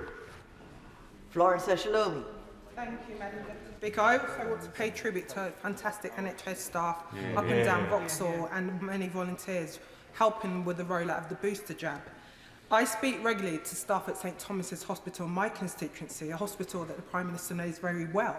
Those hard-working staff who cared for him when he was sick with this deadly virus last year. But those staff tell me that they're tired. Those staff tell me that they're stressed mentally. Those staff are burnt out. What is the Prime Minister going to do to address, one, the staffing shortages across our NHS, and two, the sheer mental health stress that our staff are facing day in, day out? Can I just echo what the Honourable Lady said about the staff at St Thomas's, to whom I obviously owe a massive personal debt. They are indeed wonderful people, and I know that they're tired now. But they've kept going, and London hospitals went through a pretty nasty wave of Omicron, and they got through it brilliantly. We've got to make sure that we continue to support them with investment, but also with more staff. And I find talking to them, that is the thing that really helps. Another pair of hands in the night to help you on the ward, it can make a huge amount of difference. So that's why it's important there are another 44,000 in the NHS this year than there were last year, in 2020 I should say. But we need to do more, and that's why I think that the 36 billion more that we're putting in over 3 years is hugely, hugely necessary. And I wish, I don't want to make a political point again, but I wish her side had voted for it. Andrew Jones. Deputy Speaker, I welcome the Prime Minister's statement today. I think he's been so right to highlight both the sacrifices made by the British people and the success of the early vaccination and booster programmes. I think this news will be particularly welcome for those desperate to see loved ones in care homes, but there is a risk for those listening to his statement today. They might think that the job is done. Will he continue to ensure the NHS focuses upon making sure as many people as possible can be vaccinated as quickly as possible, particularly amongst the harder to reach groups? Yeah. Prime Minister. My right honourable friend is very wise and completely right. And I know that many honourable members across the House and right honourable members totally share this and get this. This is not the moment when we're rolling out the bunting and saying it's all over. We're not saying that because we've got to be cautious, and we've got to continue to recognise that this is a virus that is not mild for everyone. And as he rightly says, if you're not vaccinated, its consequences can be severe. So for heaven's sake, get boosted. James Murray. Thank you, Madam Deputy Speaker. Madam Deputy Speaker, the Prime Minister spoke about the importance of the vaccination programme, but the truth is that first dose, second dose and booster jab rates in my constituency of Ealing North are significantly behind the national average. Can the Prime Minister please explain the detail of what he is doing to drive up vaccination rates in my constituency and elsewhere? He's making a very, very important point because we need to drive up not only booster take-up, but also there are lots of people who haven't even had first or second dose. But since we launched the booster drive, actually we had a beneficial effect on first and second dose take-up as well, and I think we had 2 million more in December alone. Sherilyn McCrory. Thank you, Madam Deputy Speaker. Thank you, Madam Deputy Speaker. I thank the Prime Minister for his statement today, and I'm sure it's going to be welcomed by the people across Cornwall. I'd like to put on record my thanks, sincere thanks, to the NHS and social care staff across Cornwall who've not only cared for the people of Cornwall but also family members of mine throughout this pandemic. Last night, Cornwall Council announced that we were in a critical incident for adult social care. As we know, this is multifaceted, but one of the reasons that the Cornwall hospitals have struggled this pandemic is partly because of the brilliant infection control that they've had to put in place in the hospitals, which has lowered the capacity of beds. With this announcement, can my right honourable friend and Secretary of State work at pace to give hospitals a reassurance that this can soon be lifted? Prime Minister. Yes, she is absolutely right, and that's why we gave another £300 million of funding this December. Rachel Maskell. Thank you, Madam Deputy Speaker. Now is not the time for complacency. 1,000 people have died over the last week, 438 just yesterday, but I'm also concerned about complacency in putting everything into the vaccine. Whilst I really do encourage everyone to get vaccinated, according to government's own figures, the depletion rate of the efficacy of the booster vaccine is between 40 and 50% after 10 weeks. So what happens then? What are the next steps? And is it really worth sacking NHS staff for that? Prime Minister. I totally support what she says about combating apathy. I do think that apathy is our foe now, particularly amongst people who think that it's so mild they don't need to get vaccinated. As the Honourable Gentleman was saying, people need to get their first dose and their second dose, and they need to get their booster. Jason McCartney. Thank you, Madam Deputy Speaker. I very much welcome the Prime Minister's announcement today, having backed his very cautious and calm and proportionate Plan B measures. I'd like to congratulate everybody involved in the superb vaccination rollout. Last week I had a telephone call with a constituent who is an ambassador for Blood Cancer UK, and he told me about the challenges still facing those who are immunosuppressed. Will the Prime Minister please ask the Health Secretary if he could please update the guidance and support for those with blood cancer and other conditions so that they can emerge from the Omicron wave and COVID, live with it safely and cautiously? Prime Minister. My honourable friend is completely right to draw attention to those who are living with conditions that make them particularly vulnerable. That's why it's so important that, amongst all the other things that the government has done, we've invested more in antivirals per head than any other country in Europe, Madam Deputy Speaker. Deirdre Brock. Deputy Speaker. Reports are circulating that the government plans to lift all restrictions by early March because Number 10 thinks that we must all just learn to live with the virus. 438 people across the UK yesterday failed to live with the virus, Madam Deputy Speaker. How does this Prime Minister persuade their loved ones that wholesale lifting of restrictions is not premature and misguided? I must just repeat, Madam Deputy Speaker, that's not what I said in my statement, but I do think this is a balanced and proportionate approach, and I noticed that measures are also being lifted in Scotland, and I think that is appropriate. Mike Wood. Thank you, Madam Deputy Speaker. Many people were sceptical that the sunset clauses would ever be triggered, and so I congratulate the Prime Minister on responding to the clear evidence by bringing Plan B to an end. But as COVID will be with us for a long time to come, will he ensure that regional Nightingale hospitals maintain the surge capacity necessary to deal with any future variants, so they don't put unsustainable pressures on our NHS and we don't have to see the kind of restrictions we have over the past 2 years?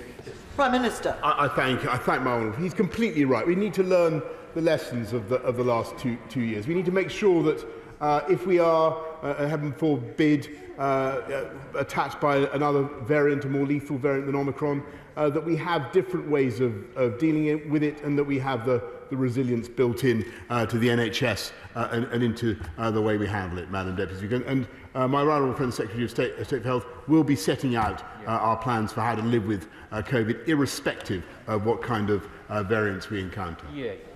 Daisy Cooper. Thank you, Madam Deputy Speaker. I was very concerned earlier today to hear the Prime Minister repeat an incorrect claim. He said that the UK was only able to roll out approve the vaccines because we had left the European Medicines Agency.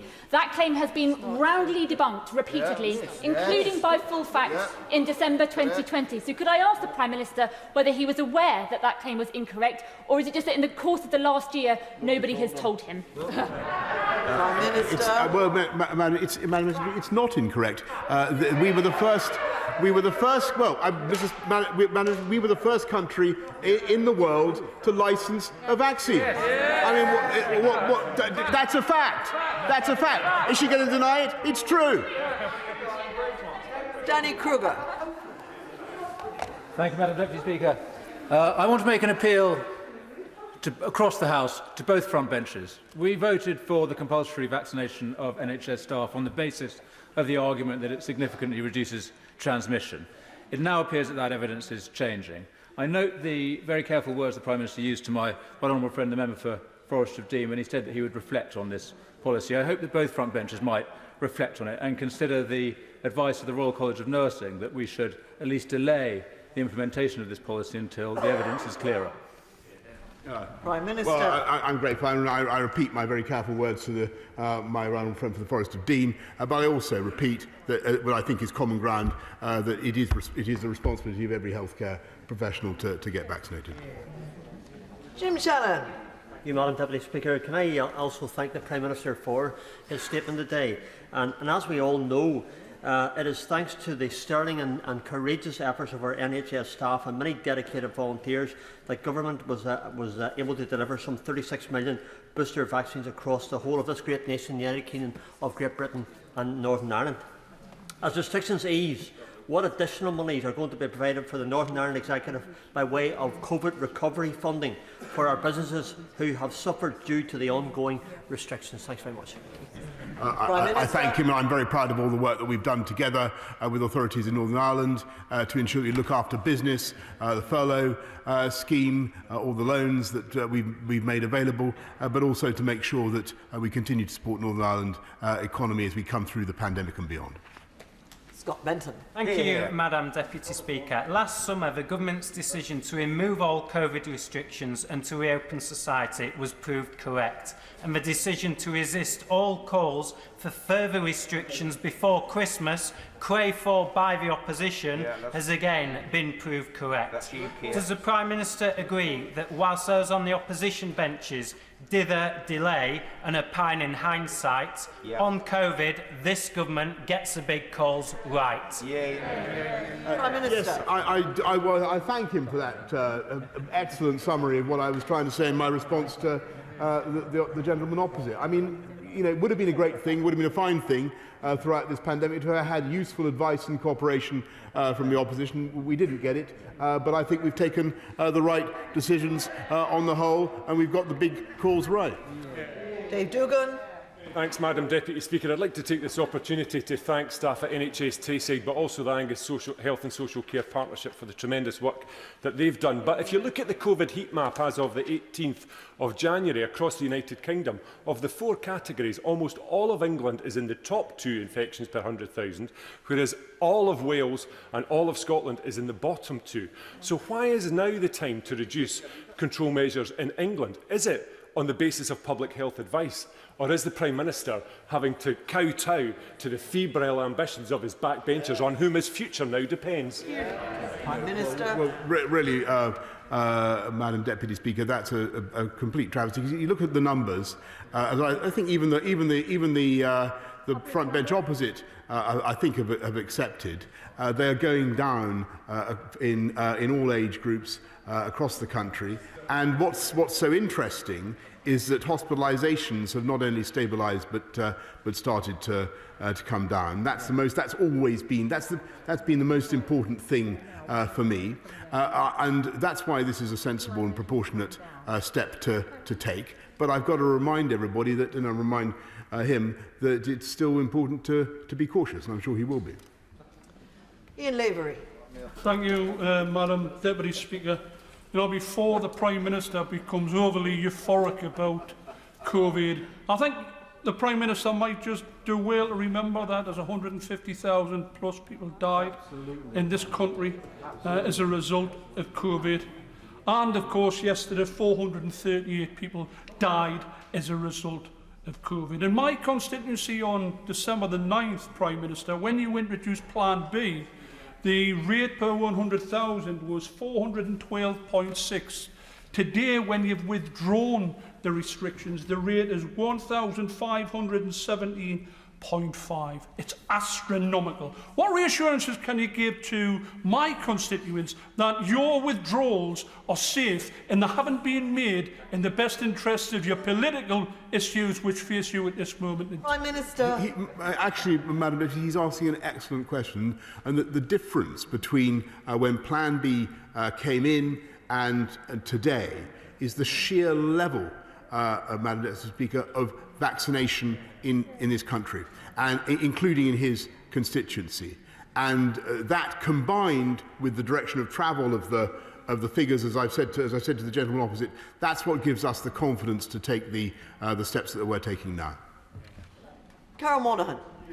Thank you, Madam Deputy Speaker. It's disappointing that the Prime Minister's statement did not include measures to recover the £4.3 billion fraudulently claimed through coronavirus support schemes. But with universal, the £20 a week cut in universal credit, inflation at over 5% and energy prices going through the roof, ordinary families are not experiencing coronavirus recovery in the same boozy way as the Prime Minister. So will the Prime Minister now commit to supporting these families to the tune of £4.3 billion in the same way as criminals have been supported? Yeah. Prime Minister. We continue to support people throughout the pandemic, and I think that we can be very proud of the speed with which we not only did the vaccine rollout, but with which we secured 17 billion items of PPE for the use of people across this country. And finally, Kirsten Oswald. Thank you, Madam Deputy Speaker. And Prime Minister, it is good to see some positive signs on COVID.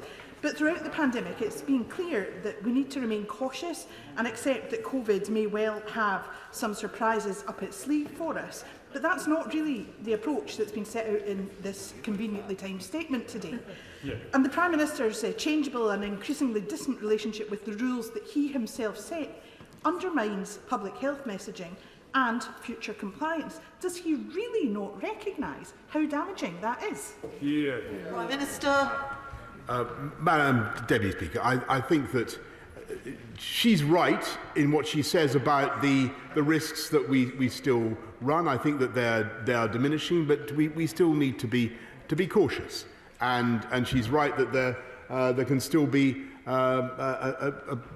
even if this is the final reel, there can be a twist in the final reel, and we'll have to deal with it then.